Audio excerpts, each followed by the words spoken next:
choose 3 aspects or elements of the teaching competence for a digital world that you consider more relevant. From each element, please explain and justify what does it mean, why this element is essential, 2 actions and 2 elements that you would include in your PLE related to it.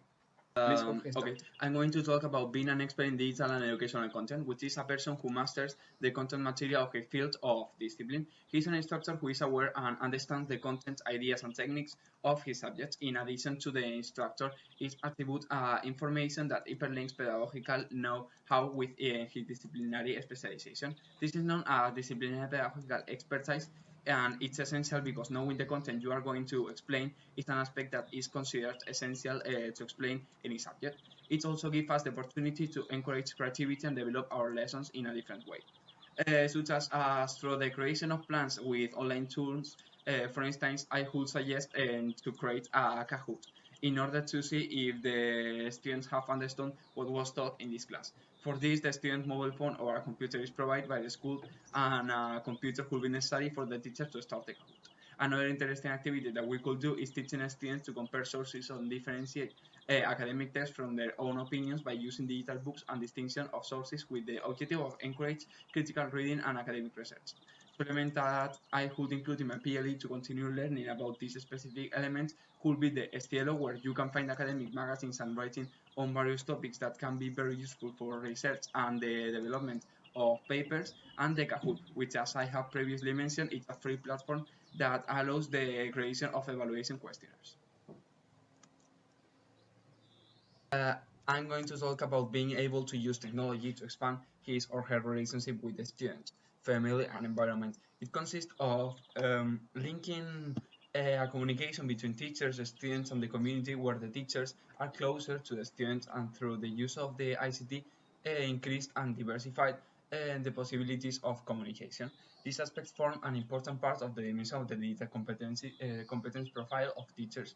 I think this is essential because although in recent years the social and family situation of schools has changed radically, and this is still an aspect of great importance since it allows teachers to know and understand certain behaviors or attitudes that a student may present, and parents allow them to know. Not only can they do academically, but they can also learn about their children's tastes, interests, and hobbies. Through communication, better elements and communicate and information are obtained to respond to the needs, goals, and desires of each of the family members. And action teachers can do this. Can do is, for example, show himself close to the students so they have confidence in him, and it's easier to solve problems that may arise in the classroom. This can be done by a dynamic in a tutoring session that contributes to the establishment of this relationship of trust. An activity that could be done is to make a special day where parents have the opportunity to attend a school one day and do a gincana prepared to the teacher together with their children. In this way, we could improve the relationship between families, students, and the center. 2 elements that I would include in my PLE to include the learning about these specific elements would be the Appli Aula, which is a management system that has an internal messaging and document function that allows sending message to students. And I will also include Comunicate, which is a free application to promote communication between the physical education teacher and students with some kind of functional diversity. It has been promoted by the State Reference Center for Disability. Okay, I'm going to talk about the TPAC. Its abbreviation means Technological Pedagogical Content Knowledge. It is a framework to understand and describe the kinds of knowledge needed by a teacher for effective pedagogical practice in a technology-enhanced learning learning environment. TPAC is essential in my point of view because it offers us a wide variety of benefits, such as it is very critical because it considers the different types of expertise wanted and how teachers themselves could domesticate this expertise. And the TPAC framework thus became a productive way to take into account by which teachers could integrate educational technology into the classroom. I would introduce the use of technologies in the class to unite it with the most traditional methodologies and create a new innovative method. Or we could also put into practice some of the activities that we have carried out this year in the subjects, such as those carried in the Un día en el cole de mi maestro, thus doing activities such as stop motion or augmented reality using ICT. Two elements that I could include in my PLE to continue learning about this specific element could be the use of blogs to tell about our experience. This is very useful since in this way you can easily see our progress during this year. And in our group, we have used the Blogger and WordPress apps. Now, from your point of view, and what are the four more important concepts that we have explored during this course? And from each one of those, create a short definition and make an example of using it. Well, my theoretical concept that I'm going to talk about is the PLE. The PLE is a specific way of understanding how to learn and in what context you learn. In the PLE, we show where we learn and what we do to obtain that learning, as well as with whom I learn and how I establish the relationship of giving and receiving in those kinds of relationship with other people who help me learn. This reference to all these things could be summarized in the definition by Professor Adel and Castañeda in 2010 that says that a PLE is a set of tools, sources, and information, connections, and activities that each person assiduously uses to learn.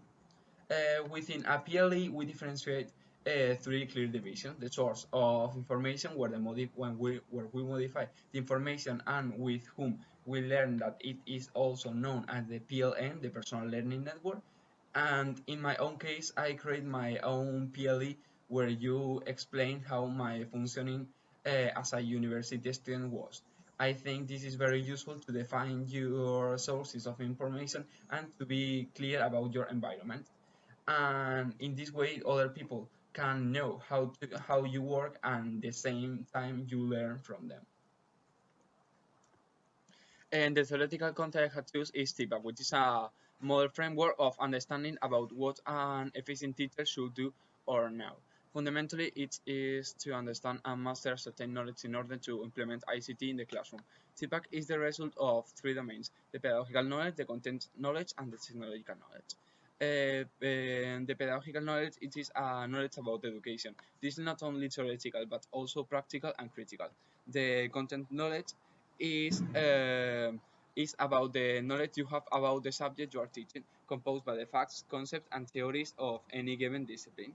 And the technological knowledge is a teacher understands how technology integration can improve instructional strategies and strengthen content knowledge for learners. There are numerous cases in which the TIPA can be used, but I believe that our generation is not something that simply has to be used on a specific occasion, but rather that due to its effectiveness, it is something that we should internalize and carry out in our lives as future teachers. Yeah, and the technical aspect that I'm going to talk about are the infographic and the comic. Well, the infographic, according to the Oxford English Dictionary, is it's a visual representation of information or data. But the meaning of an infographic is something much more specific. An infographic is a collection of imagery, charts, and minimal text that gives an easy to understand overview of a topic.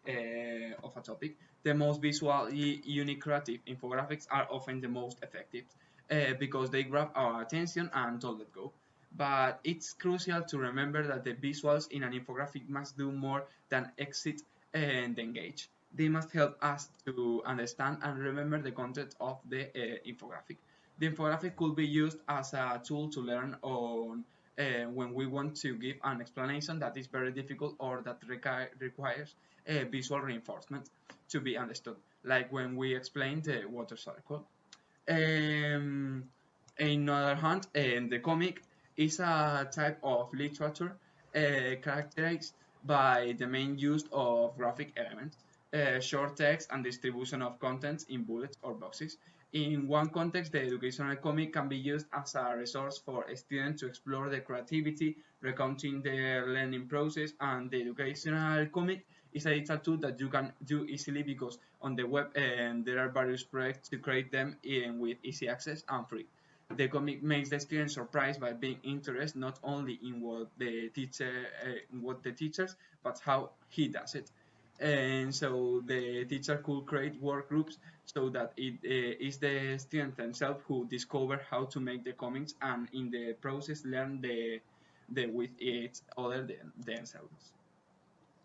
I could use it in such a way that after the students have read a book or a poem to know if they have assimilated the concept and the plot of the story, I could send them and to make a comic. In this way, we also develop their creativity and ability to teamwork. Thank you, everyone. You have done a very good job. In a few days, you will have the grade of the exam. Thank you very much. Bye. Okay, now I'm going to do the part B of the work, and just by myself. I think the grade I deserve in this course is an ace because since I have worked quite hard both during the school day and the days of work and tasks carried out during the quarantine.